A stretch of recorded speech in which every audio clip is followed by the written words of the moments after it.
સતગુરુ નીતિન સાહેબ આ સત્સંગમાં સમજાવી રહ્યા છે, અધર દીપ તહાં ગગન ગુફા में है निज वस्तु सारा ज्योत स्वरूपी अलख निरंजन धरता जान हमारा।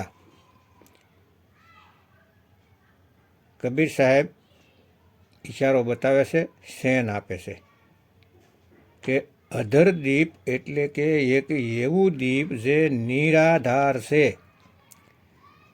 જેવી રીતે આકાશ કોઈ સ્તંભ વગર છે, એવી રીતે તે અધર દ્વીપ કોઈ સપોર્ટ વગર જ છે। ત્યાં પહોંચવા માટે વિહંગમ ચાલ ચાલવી પડશે। સીટીની સાલ, મકડીની સાલ, માછલીની સાલ આ બધી સપોર્ટ વગર નથી ચાલતી, પરંતુ તે અધર દ્વીપ છે ત્યાં તો ફક્ત વિહંગમ એટલે કે પક્ષીની જેમ જ જઈ શકાય છે, નહીતર કોઈ રસ્તો નથી। કોઈ એવું વિચારે કે હું પહેલાં કીડીની સાલ ચાલીશ, પછી આગળ જઈને સાલ બદલી જશે અને કરોળિયાની સાલ ચાલીશ, અને તેનાથી આગળ જઈને ફરી સાલ બદલી જશે અને માછલીની સાલ ચાલીશ, અને પછી સાલ બદલીને પક્ષીની જેમ ઉડી જાય। તો એવું નહીં થાય। ભક્તો વહેમમાં ન રહેતા। એવા ગુરુ હોય છે તે કહેશે કે અત્યારે તમે માછલીની સાલ ચાલો, આગળ જઈને પક્ષીની જેમ ઉડી જશો। તો આ બધી ભરમજાળ છે, બિલકુલ વાત નહીં બને। જે ગુરુએ અત્યારે પકડાવી દીધું તે 100 વર્ષ પછી તે જ પકડેલું રહેશે, તે જ શ્વાસોના જાપ ચાલતા હશે। વધારેમાં વધારે શું થાય? પ્રકાશ દેખાશે, હજારો સૂર્યોનો પ્રકાશ જોતા રહેશો અને સમજતા રહેશો કે મારા ગુરુએ મને કેટલી સારી વસ્તુ આપી દીધી, કેટલો આનંદ આવે છે, પ્રકાશ જ દેખાય છે।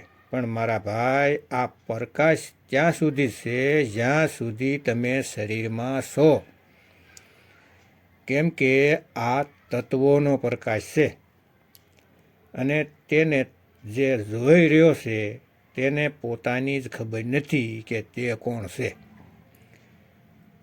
અને જે દેખાય છે તે દૃશ્ય છે, અને દૃશ્યમાં એટલા ખોવાઈ ગયા કે પોતાને દ્રષ્ટાનું પણ ભાન નથી રહ્યું। પણ જ્યાં સુધી દ્રષ્ટા પોતાને ન જાણી શકે, નિજ સ્વરૂપને ન જાણી શકે, ત્યાં સુધી તે જીવ છે, અને જીવ જ બંધનમાં છે। ભૂલી જાયજો કે મુક્તિ મળશે, ક્યારેય નહીં મળે, ક્યારેય નહીં। अधर दीप तहाँ गगन गुफा में है निज वस्तु सारा ज्योत स्वरूपी अलख निरंजन धरता जान हमारा। જ્યોત સ્વરૂપી અલખ નિરંજન જે ત્રિકુટીમાં બેઠા છે તે ખૂબ જ સાતીર ચાલાક છે। તમે કોઈ પણ ગુરુની પાસે જાઓ, તમે કોઈ પણ ગુરુ પાસેથી નામ લેશો તો આ જ્યોતિ નિરંજન તેનું રૂપ ધારણ કરીને તમને ત્રિકુટીમાં દેખાશે। તમારી રાહ જોઈને બેઠા છે કે જીવ ભક્તિ કરીને ત્રિકુટીમાં આવે, ઈંગલા પિંગલા સુષમણામાં પહોંચે અને તેને ગુરુનું રૂપ ધારણ કરીને ભરમિત કરવું।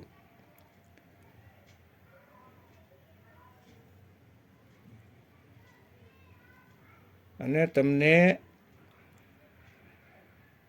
અલગ અલગ સૂક્ષ્મ મંડળોમાં લઈ જાય, રૂહાની મંડળોમાં લઈ જાય, સોનાની સડક દેખાડશે, હીરા મોતી પન્ના દિવાલમાં લગાડેલા દેખાડશે, દૂધની નદીઓ દેખાડશે, ખંડ બ્રહ્માંડ, સૂરજ સાંજ સિતારા બધું જ દેખાડશે। પરંતુ અંત સમયમાં બધું જ ખતમ કરી દેશે અને તમને તમારું જ્ઞાન નહીં થાય, નહીં થવા દે કે તમે કોણ છો. જેવી રીતે એક દૃષ્ટાંત આપેલું કે સિંહને ગોવાળ લઈને ફરશે, ખવડાવશે, પીવડાવશે, પરંતુ તેને ક્યારેય મુક્ત નહીં થવા દે, પોતાના નિજ સ્વરૂપને પ્રાપ્ત નહીં થવા દે. કેમ કે સિંહને પોતાના સ્વરૂપનું ભાન કોઈ બીજો સિંહ જ કરાવી શકે. તેને તેના શબ્દનો ભેદ બતાવીને તો ભક્તો આ જ્યોત નિરંજનથી બસવું ખૂબ જ મુશ્કેલ છે. એકવાર જો ઈંગલા પિંગલા સુષમણામાં ચાલ્યા ગયા પછી તમે 5 નામ જપીને જાઓ કે 3 નામ જપીને જાઓ કે પછી શ્વાસોના જાપ સોહમ જપીને જાઓ કે ગુરુ વગર જ શ્વાસોમાં ધ્યાન લગાવીને જાઓ, એકવાર જો ખોપડીમાં ચાલ્યા ગયા જે ઉપર દેખાય છે બ્રહ્માંડ, તે તમને રસ્તો નહીં આપે. ભૂલ ભૂલૈયાણીમાં ફસાઈને રહી જશો. આ યાદ રાખજો. ત્યાં તો ફક્ત વિહંગમ યોગથી જ જઈ શકાય છે, એટલું સમજી લો. વિહંગમ યોગ વિશે આગળના સત્સંગોમાં બતાવવામાં આવશે, કેમ કે કેટલાક એવા છે જેણે પંથનું નામ જ વિહંગમ રાખેલું છે. વિહંગમ યોગ રાખેલું છે ભરમાવા માટે. કબીર સાહેબ કહે છે કે શબ્દ વિહંગમ ચાલ હમારી, તો નામ જ વિહંગમ યોગ રાખી દીધું. અને ચાલ આપે છે 5 ચરણોમાં, 5 સ્ટેજમાં, કે 5 સ્ટેશન આવશે રસ્તામાં. તો આ વાતને સમજો. દાખલા તરીકે દિલ્હીથી ચંદીગઢ 2 લોકો જાય છે, એક જાય છે ટ્રેનમાં અને એક જાય છે પ્લેનમાં, અને બંનેને ગુરુ મળ્યા છે વિહંગમ યોગના. એક તો સાસા વિહંગમ યોગ એટલે કે હવાઈ જહાજની ટિકિટ આપે છે, અને એકને પોતાના આશ્રમનું નામ વિહંગમ યોગ રાખેલું છે, પણ ટિકિટ ટ્રેનની આપે છે. તો બંને ચંદીગઢ પહોંચશે તો શું વાત કરશે ભેગા થયા ત્યારે? ટ્રેનની ટિકિટવાળો કહેશે કે પાણીપતમાં છોલે ભટુરે ખાધું, સોનીપતમાં આલુ ટિક્કી ખાધી, અંબાલામાં મેં ચા બિસ્કુટ ખાધા. અને તે શું ખાધું રસ્તામાં, તને શું મળ્યું? તો હવાઈ જહાજવાળો શું કહેશે કે ભાઈ એવું કેવું સોનીપત, કેવું પાણીપત, કેવું અંબાલા? અરે મારા સફરમાં કોઈ સ્ટેશન જ નથી આવ્યું, હું તો દિલ્હીથી ચાલ્યો સીધો ચંદીગઢ. તો ભાઈ આ છે વિહંગમ યોગ, જ્યાંથી તમે ઉડવાનું શરૂ કરો અને સીધું નિશાન લગાવો છો શબ્દ ઉપર, વચ્ચે ક્યાંય નથી રોકાવાનું, ક્યાંય પણ નહીં, કોઈ મંડળ નહીં, સીધું એક જ નિશાન. આ તો દુનિયાવી ઉદાહરણ છે. એટલે એક જગ્યાએ પહોંચી ગયા ચંદીગઢ, પરંતુ આધ્યાત્મમાં ત્યાં કોઈ નથી પહોંચી શકતું. જે નાક ઉપર ધ્યાન લગાવે છે, ટીકુટીમાં ધ્યાન લગાવે છે, શ્વાસોમાં જાપ કરે છે, તે ક્યારેય નથી પહોંચી શકતા. કેમ કે તેમણે નિશાન જ ખોટું લગાવ્યું છે. તેની પાસે નિશાન જ નથી. કોઈ પણ પક્ષી ઉપર ઉડે છે તો નિશાન લગાવેલું હોય છે કે ક્યાં બેસવાનું છે મારે જઈને. પછી ભલે ઝાડની ડાળી પર બેસવાનું હોય કે આકાશમાં ઉડવાનું હોય, પણ તે પહેલાં જ પોતાનું નિશાન લગાવી લે છે કે મારે ક્યાં જવું છે. એવી રીતે જ્યારે વિહંગમ યોગનો ખુલાસો કરીશ ત્યારે તમને બધું જ બિલકુલ સમજમાં આવશે કે કબીર સાહેબની વિહંગમ ચાલ શું છે. જ્યાં સુધી તમે તે ચાલને નહીં અપનાવો ત્યાં સુધી તે અવસ્થાને તમે પ્રાપ્ત કરી જ નહીં શકો. તમે હંમેશા જીવ અવસ્થામાં જ રહી જશો. તો સાર વસ્તુ શું છે? સાર વસ્તુની વાત કરીએ अरे वस्तु कहीं ढूंढे कहीं कैसे लागे हाथ और गुप्त वस्तु तब मिले जब भेदी लीधे साथ. तो वस्तु क्या છે? અધર દીપ ક્યાં છે? એટલે એવો દીપ જ્યાં કોઈ સપોર્ટ નથી. એટલે કે આ શરીરમાં જેટલા પણ સકર છે તે એકબીજાના સપોર્ટમાં છે. મૂળ ચક્રના સપોર્ટમાં સ્વાધિષ્ઠાન ચક્ર, તેના ઉપરમાં વિશુદ્ધિ ચક્ર, આવી રીતે બધા જ ચક્ર એકબીજાના સપોર્ટમાં છે.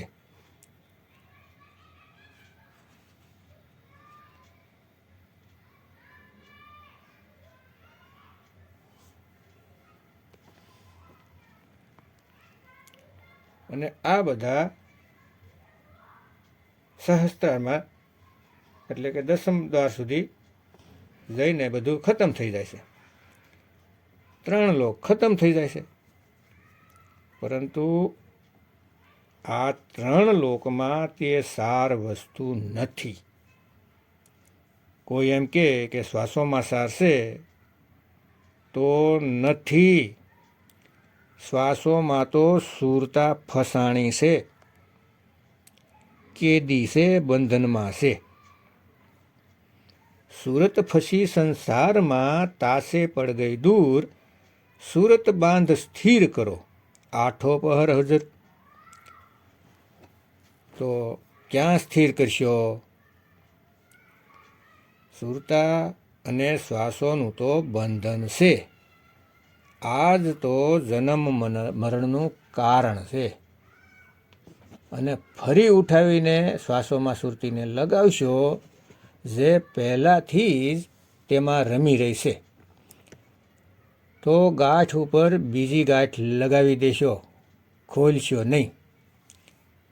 तो एवा गुरु जोईए जे सुरतीने श्वासोमां न लगावडावे अने सीधी ज सार वस्तुमां लगावडावे. सार वस्तुनुं ध्यान करवानुं शीखवाडे जे अधर दीपमां छे. જ્યારે નામદાન આપે છે ત્યારે અધરદીપ લખાવે છે કે ક્યાં છે અને કેવી રીતે મળશે. તે જ્યાં સાર વસ્તુ પડેલી છે. જ્યારે સાર શબ્દનું તમે ધ્યાન કરશો, યાદ કરશો સુરતી દ્વારા, ત્યારે તમે જ શબ્દ થઈ જશો. કેમ કે જહાં આશા તહાં વાસા. જેને તમે યાદ કરશો તેનું રૂપ થઈ જશો. એટલા માટે આ ગુરવાલોક પાસે શબ્દનું જ્ઞાન તો નથી, એટલે પોતાના શિષ્યોને કહેશે કે ગુરુનું ધ્યાન કરો. એટલે ગુરુ 5 તત્વોના છે, માણસ તો 5 તત્વોના માણસ છે. તો શિષ્ય ગુરુનું ધ્યાન કરશે તો સુરતા 5 તત્વોમાં આવશે. ભક્તિ કરશો તો આગલો જન્મ માણસનો મળશે. અને જો ફક્ત પોતાના પરિવારનું સ્મરણ કરશો તો તેમાં કામ, ક્રોધ, લોભ, મોહ, અહંકાર 5 વિકાર આવી જાય. પુત્રનું સ્મરણ થશે તો સુવર બની જાઓ. પરંતુ ભક્તિ કરીએ છીએ સાત્વિક, કોઈ પણનું અહિત નહીં કર્યું હોય, કોઈના વિશે ખરાબ નહીં બોલ્યા હોય, હંમેશા સજ્જન સારું જીવન જીવાય છો, તો એવા જીવને ફરીથી પરમાત્મા માણસનું શરીર આપશે. પણ ભક્તિ કરી છે તો. સતભક્તિની વાત છે અહીંયા. અને કહે છે કે અમે ભૂલ નહીં કરતા સદગુરુ ગોતવામાં બીજી વખત. પરંતુ ભક્તિ કરી નથી, કર્મકાંડ કર્યા છે, બલિ ચડાવી છે, નશો કર્યો છે, વસ્ત્ર તો સાધુના ધારણ કર્યા છે, તો તે 84માં જાય. કોઈ નહીં બસાવી શકે.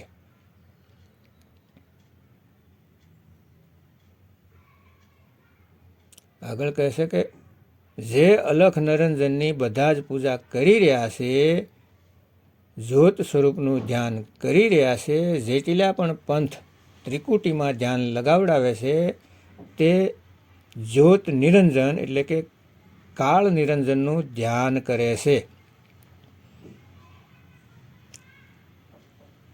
અરે તે પણ મારી પાસેથી તાકાત પાવર લઈને દુનિયા ચલાવે છે સાહેબ કહે છે, મારું ધ્યાન કરે છે. ત્યારે આગળ માયા અને 3 ગુણ કામ કરે છે શરીરમાં, અને હું જો શક્તિ આપવાનું બંધ કરી દઉં તો એ પણ માર્યો જાય છે, એ પણ મરી જાય અને તેને મારવાનો છે, પણ પોતાનો ભેદ જાણીને કે તમે કોણ છો. ઓહમ સોહમ તત્વ વિચારા और बंकलाल में किया संभारा. मन को मार गगन सड़ जाई और मान સરોવર બેઠક નાઈ. જે સારનું સ્મરણ કરવામાં આવે છે તેનું સ્મરણ કરવાથી આ મન મરી જાહે હંમેશાને માટે. પરંતુ એના માટે એકમેક થવું પડે છે. સુરત શબ્દને જરાય ચતુરાઈ નહીં ચાલે. જ્યારે તેનું સ્મરણ કરશો તે સાર વસ્તુનું, તો આ ઇન્દ્રિયા શિથિલ થવા લાગશે, થાકવા લાગશે, મરવા લાગશે. અને તમને એકવાર જો આનંદ આવી ગયો તો સમજી લો કે કાળજાળથી છૂટી ગઈ સુરતી.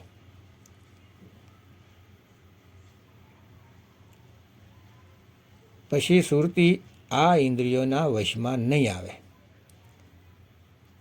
અત્યાર સુધી સુરતી ઇન્દ્રિયોથી આનંદ લઈ રહી છે.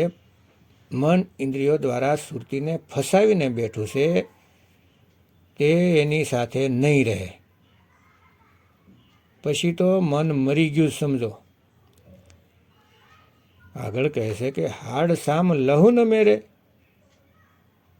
જાનું સતનામ ઉપાસી, તારણ તરણ અભયપદ દાતા, કહે કબીર અવિનાશી. મતલબ કે મારે હાડ સામ લહુ શ્વાસ કાંઈ નથી. કોઈ એમ વિચારે કે શ્વાસ શું ઘટમાં, તો તે હું નથી. 5 તત્વોનો હું શું જ નહીં, તો શ્વાસોમાં ક્યાંથી હોઉં? માટીમાં ક્યાંથી હોઉં? અગ્નિમાં ક્યાંથી હોઉં? જળમાં ક્યાંથી હોઉં? જે સતનામનું સ્મરણ કરે છે ફક્ત તે જ જાણી શકે છે કેમ કે હું જ સતનામ છું, જે 5 તત્વોથી ન્યારું અજર અમર અવિનાશી છે. અને જેઓ ઓહમ સોહમ જપી રહ્યા છે શ્વાસોમાં, તે મને નથી જાણી શકતા. તે નથી સમજી શકતા કે હું શું વસ્તુ છું. હું નિશબ્દ છું, નિ અક્ષર છું, વિદેહી છું, દેહી નથી. અને જે મને દેહી સમજે છે તેના જેવો અજ્ઞાની દુનિયામાં કોઈ નથી. જે એવું વિચારે છે કે કબીર એક શરીર છે, કે બાબાજી આવશે દાઢીવાળા ટોપી પહેરીને અને નામદાન આપશે. કેટલાક લોકો એવા ભરમમાં બેઠા છે. તો નહીં ભાઈ, તે એમ નહીં મળે. તે તો ભેદ બતાવીને ચાલ્યા ગયા છે. હવે તેની પાસે જાઓ જેને તેના ભેદની ખબર છે.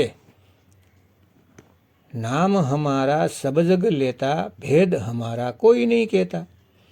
મેરા ભેદ જાનેગા સોઈ, જાકા સતગુરુ પૂરા હોય. મતલબ જેને મેં સ્વયં આવીને નામ આપ્યું છે કેમ કે પૂરા સદગુરુ તો એક જ છે, કબીર સાહેબ. જ્યાં સુધી તે ભેદ ન બતાવે પોતાનો, ત્યાં સુધી કોઈ તેને જાણી જ નથી શકતા. સો કુછ જાણે જીસનો આપ બુઝાયા, જેને તમે ખુદ આવીને બતાવો છો તે જ તમને જાણી શકે છે, નહીતર કોઈ નહીં, કોઈ નહીં.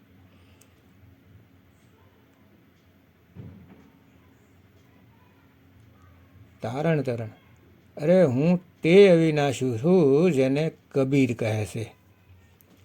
કક્કા કેવલ નામ है बब्बा ब्रह्म शरीर, रारा सब में रम रहा वाको नाम कबीर. તે અવિનાશી છે જે પોતાનું નામ કબીર રાખેલું છે. ખરેખર તેનું કોઈ નામ નથી, તે અનામ છે, પરંતુ આપણા માટે તેનું નામ કબીર રાખ્યું. આરતીમાં પણ આવે છે કે અવિનાશી કી આરતી ગાવે સત્ય કબીર. તો કોઈ એ બતાવો કે કોણ છે એ અવિનાશી જેની આરતી સ્વયં કબીર ગાઈ રહ્યા છે. તો આનો ભાવ છે કે કબીર છે પણ તે અવિનાશી આત્માની આરતી ગાઈ રહ્યા છે, જે તે સ્વયં છે, તેનું જ નિજ નામ છે. જેમ કહે છે કે સત્ય સ્વરૂપી નામ સાહેબ કા, સો નિજ નામ હમારા. મારામાં, પરમાત્મામાં અને તમારામાં કોઈ ફરક નથી, પણ હું મૂળ સુરતી છું જે બધાને જગાડવા આવે છે, ચેતવવા આવે છે. અને તું જીવ કહેવાય છે, જેની સુરતી શ્વાસોમાં જોડાયેલી છે. હવે તને શ્વાસોથી અલગ કરવાવાળા વિહંગમ યોગી ગુરુ જોઈએ, જે તમારી સુરતીને શ્વાસોથી અલગ કરી દે, જડ અને ચેતનનો નિવેડો લાવી દે. એટલે કહે છે જડ ચેતન કા કરે નિવેડા, કહે કબીર સો હંસ હે મેરા.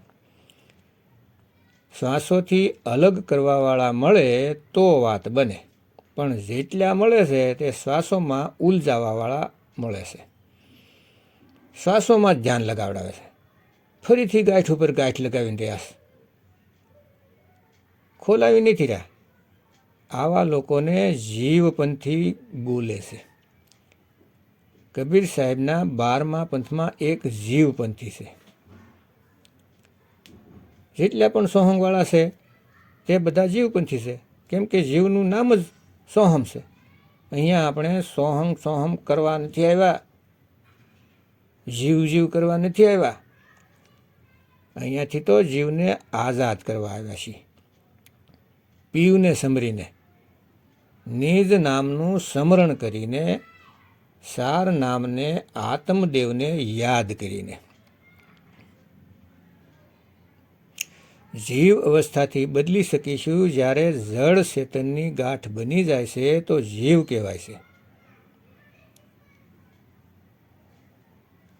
પરંતુ જળ અને ચેતન ખુલી જાય છે અને નિજ નામમાં સુરતી સમાઈ જાય છે તો તે જ જીવમાંથી આત્મ અવસ્થા પ્રાપ્ત કરે છે અને હંમેશા માટે મુક્ત થઈ જાય છે. તો આને સારી રીતે સમજી લ્યો ભક્તો. કોઈ પણ તમને ફરીથી જીવ બનાવવાની કોશિશ કરે એટલે તમને સોહમ જપવાનું કહે તો બિલકુલ ભરમાવશો નહીં. હજારો ગુરુ આવા બેઠા છે સોહમ નામ આપવાવાળા, તો બિલકુલ નહીં. સોહમ જીવનું જ નામ છે. જીવ તો ઓલરેડી સો જ, ફરી પાછા જીવનું નામ બદલીને જીવ જ બનાવી રાખશો. નિજ નામની વાત કરો, મંત્રની નહીં. સોહમ સત્ય કબીર સક્રમાં ફસાવશે. અરે બ્રહ્માજીને પણ ઘંટ સંભળાયો હતો અને કાળ ભગવાને ભરમાવી દીધા. કબીર સાહેબ સમજાવતા રહ્યા. અનુરાગ સાગરમાં વાંચો, જેને તમે કાન ભરીને બંધ કરીને અવાજ સાંભળો છો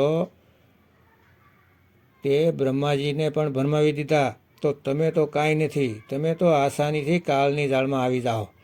તો ભક્તો વિવેક લગાવો, સતગુરુ નીતિન સાહેબના સત્સંગ સાંભળો ધ્યાનથી વારંવાર અને પોતાના જીવનો કલ્યાણ કરો. ફરીથી માનવ શરીર પ્રાપ્ત થવું મુશ્કેલ છે. અત્યારે સમય છે, અત્યારે નીતિન સાહેબનો સત્સંગ યુટ્યુબ પર આવી રહ્યો છે, કહત કબીર સુનોભાઈ સાધો ચેનલમાં. તો એમાં અવશ્ય લાભ લો અને સત્સંગ સાંભળો, જીવનને સાર્થક કરો. જય ગુરુ નીતિન સાહેબ, જય ગુરુ વૈરાગ સાહેબ, જય ગુરુ મદન સાહેબ, જય જય મુક્તિના દાતા કબીર સાહેબની જય.